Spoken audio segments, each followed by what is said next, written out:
Hey everyone, this is going to try and keep it brief, demo video of my Dennis Lukianov Oggdo Killer, which I've spent the better part of 6 months putting together. A lot of love has gone into this one. It was, unfortunately, however, always planned to be up for sale. I can't keep it. So I thought I would put this video together, run you through some of the features. If anyone is interested in picking this up. I've had a few people ask about it already, which is great. But this is for those of you who might just want to see what I've been up to for the past few months.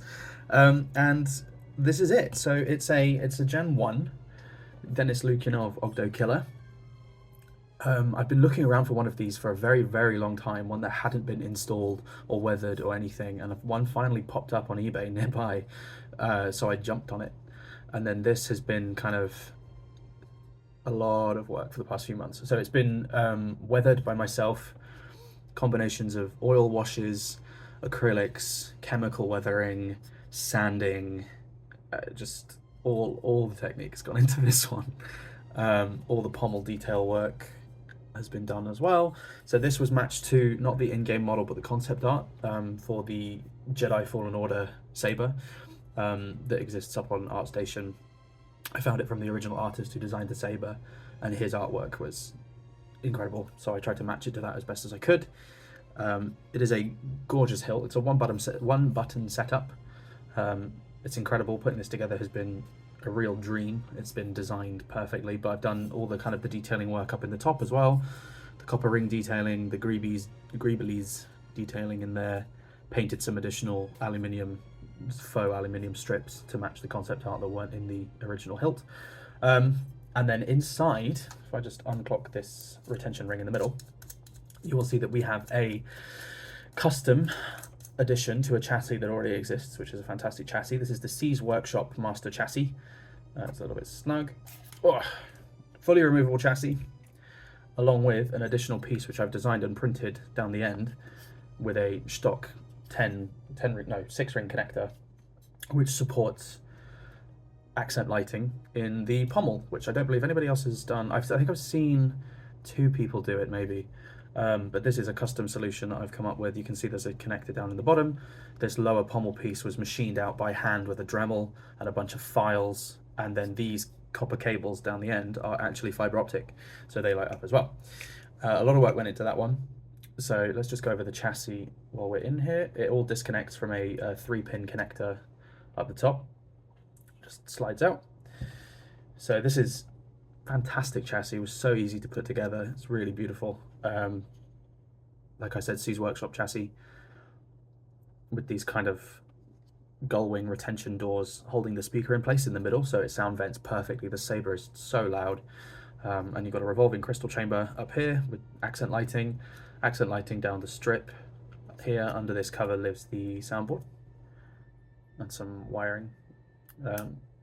And then some extra holes had to be drilled in the bottom to run these additional cables out. And this piece I designed and printed myself originally, but then decided I wanted the plastic to match the master chassis, so I got it printed through Shapeways as well. And then this is a ring connector that sits on the bottom and makes connection with the stuff in the pommel.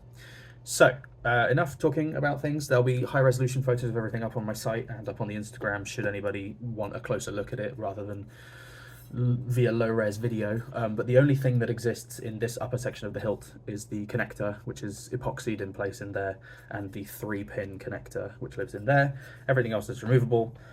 This lower pommel piece, which I designed and printed, has also been epoxied in, so that's never going to need to come out. So basically this is your chassis, and it slides in to both ends, makes a connection, and then it works just fine. Timer going off. Right, so let's chuck a battery in this and show it off. Okay, so this is a gold wrapped battery that I did for this one as well. The nipple of the battery goes to the nipple of the chassis, which is in this case down at the lower end. It's very important not to mix those up. And then we can boot on the chassis by itself, just so I can show that off. So this has a couple sound fonts on here. I'll only show off like the first few for today, just to try and keep this video brief. But you can see we've got accent lighting for the crystal, accent lighting for the strip, and then as everything powers on, that all changes. So now we'll just switch it off quickly and slot it into the upper half of the chassis. apart from the hilt even. So this connects this 3-pin with the connector up inside. Like I said, obviously the button on the chassis goes with the button on the hilt. So you just line those up and then it will kind of slide into place along those rails. Give it a good push, click, ta-da. And then I'm going to boot it on now, just so you can see what the crystal looks like inside of there as well. Really incredible design, like it illuminates brilliantly, and the revolving plasma gate looks incredible as well. And then this is where my mechanism comes into play. So this entire piece will slide in. This bit may be a little bit snug because the dimensions are pretty accurate, but basically you just push it in and then you'll feel it, a little bit of resistance, and then it will slip past and you can drive it home. I like to line up, ignited it.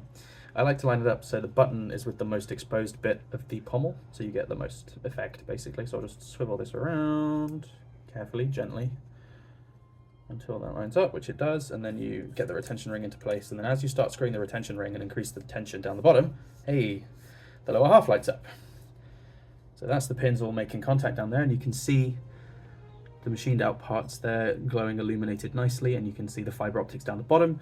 This is a Shtok turbine ring that powers this, so it does spin round the saber, and then these down here are fiber optics illuminated by a single accent LED.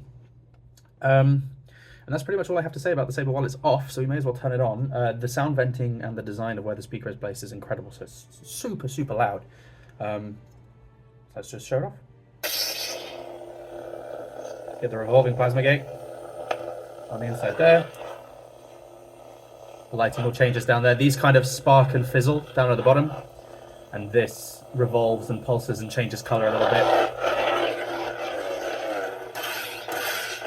All the usual saber features. This is using the FET263 button prompt. The single button config for that one, which I don't know many of the buttons of the combinations off the top of my head, so I'm not going to mess with any of the settings. But you can press and hold to change the font quite easily, so I'll just switch to a red one so you can see. Second sister. This is the second sister font, and obviously the crystal illumination all updates to match that. All the colors are different. So it's got a flickering, unstable blade. So loud. And if you hold the saber upright and press the power button 4 times, it'll disable the motor spinning in case you're getting an annoying whirring. Like that. So you can just hear the saber sounds.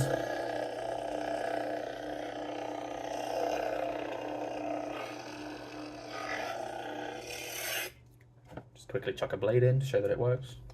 It's a 1-inch blade. It's a very snug one, but it is a 1-inch blade, I promise. Slide that all the way down. Not going to bother with the tension because it's so tight.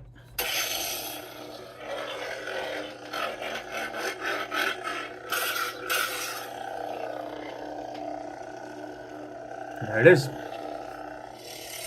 The weathered, fallen order, Denis Lukianov Survivor with the C's, workshop, master chassis, lots of modifications and additions by myself, weathered by myself, custom unique pommel design down the bottom.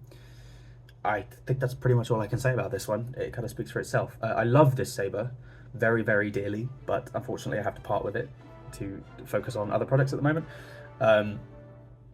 Like I said, it really has been a labour of love. I want this to go to a good home. It's not for swinging around. It's not for dueling. It's definitely it's a looker. It's a shelf queen. So don't beat anyone over the head with it because that'll end very badly for the poor saber. But it is a fantastic design. I am now tempted to pick up one of these myself for my own collection, which continues to grow at an alarming rate. But yeah, I'm super happy with how this came together. Did a lot of new techniques, learned a lot of new things. Really wonderful chassis to put together, wonderful hilt design. Yeah, that's pretty much what I've got to say. If you're interested in purchasing this one, the link will be up on my website at some point. We've still got a few config things I want to iron out first. And it'll also be posted on the Instagram. I'll put it in some Facebook groups, the usual places. A couple people have expressed interest already, so this video is also for them, so that they can see the features and see it in action. But if you're not interested in buying this and just came to lurk and watch, I hope you've enjoyed this video. It's been a fantastic project to work on. I'm really glad with how it came out. Yeah, that's kind of all I have to say. It's fantastic. It's truly amazing, and I love it. Really do love it. So I'm gonna have to pick one up for myself at some point, I think. So that's all. If you're interested, reach out, let me know. If you want more pictures, give me a shout. If you've got any questions about the saber, also give me a shout. But apart from that, I think that's everything. So may the force be with you, and thank you for watching.